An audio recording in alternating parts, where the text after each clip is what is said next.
ধলাই জেলার ছামনু দেবেন্দ্র রোজা পাড়ায় আজ সকাল থেকে তীব্র ক্ষোভ দেখা দেয় স্থানীয়দের মধ্যে।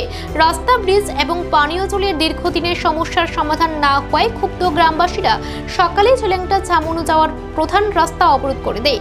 অবরোধের খবর পেয়ে ঘটনাস্থলে ছুটে আসেন এসডিএমও সহ বিভিন্ন দপ্তরের আধিকারিকরা। তবে এলাকাবাসীরা স্পষ্ট জানিয়ে দেন, যতক্ষণ না পর্যন্ত নিশ্চিত কোনো সমাধান না দেওয়া হয় ততক্ষণ অবরোধ প্রত্যাহার করা হবে না। প্রায় 25 থেকে 30 বছর ধরে এই এলাকার মানুষরা রাস্তাঘাট, পানীয় জল ও ব্রিজ সমস্যার জেরে চরম দুর্ভোগে ভুগছেন। স্থানীয়দের অভিযোগ, 2022 সালে এলাকার বিধায়ক উন্নয়নের আশ্বাস দিলেও 2025 সাল পেরিয়ে গেলেও কাজের অগ্রগতি দেখা যায়নি। এখন দেখার বিষয় ছামনু দেবেন্দ্র রোজা পাড়ায় এই দীর্ঘদিনের সমস্যা কি সমাধান করা হয়। সমস্যা কি ডিমান্ড বলেন? হ্যাঁ বলেন আপনি।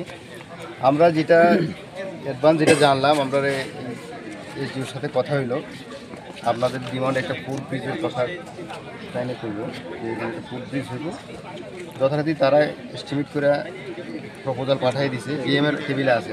ঠিক আছে, এখন আমরা এটা ডিএমের সাথে আমরা কমিউনিকেশন করুন ব্যাপারটা। এখন এটা তো অক্ষণে তো হইতো না, এটা প্রপোজাল গেছে, স্যাংশন হইব, স্যাংশন হলে কাজ শুরু হইব। ঠিক আছে, এটা আমাদের ফার্স্ট প্রায়োরিটিতে রাখা হয়েছে। দেখেন এটা তো বুঝছি স্যার, এটা অনেক দিন হয়েছে, আজকে হইলে এটা 3 বার চলতেছে এই যে রাস্তা। আপনারা জায়গা যদি আমরা থাকি আমরাও মেনে করতাম। ঘটনা হইলো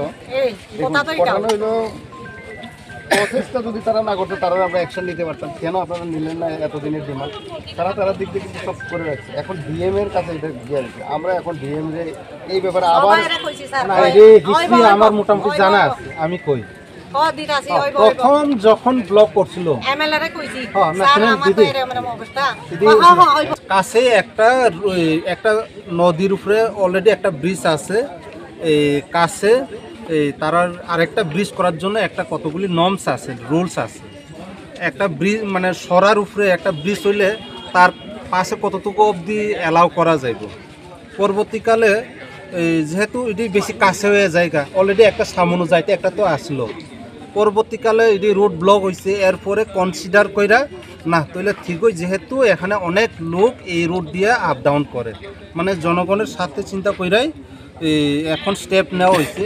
রুট ব্লক যদি না করতো তাহলে সত্যি কথা, তখন যদি রুট ব্লক না করতো ইডি স্টেপ নেওয়া হইলো না হইলে, যদি তখন আপনারা ডিমান্ড করে তখন রুট ব্লক করছে দেখে ইডি স্টেপ নেওয়া হয়েছে। আদারওয়াইজ স্টেপ নেওয়া হইলো না হইলে এই রুট দিয়েই চলুক বা এভাবে থাকলো হইলে, যেহেতু তখন রুট ব্লক করছে দেখে ইডি স্টেপ নেওয়া হয়েছে এবং কনসিডার করা হয়েছে না তাহলে ঠিকই। এখানে যেহেতু অনেক লোক আপ ডাউন করে এবং এটি খুব দরকারি জনগণের সাথে, এই জন্য স্টেপ নেওয়া হয়েছে।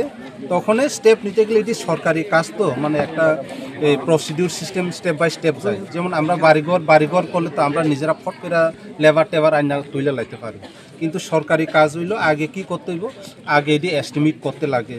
এস্টিমেট কইরা এবার এস্টিমেটের মধ্যে তারা শুধু এটি একটা এস্টিমেট করে না, পুরা সবখানে এটি নিয়ে মানে কোন কোন জায়গাতে প্রয়োজন এস্টিমেট কইরা এবার তারা পাঠায়।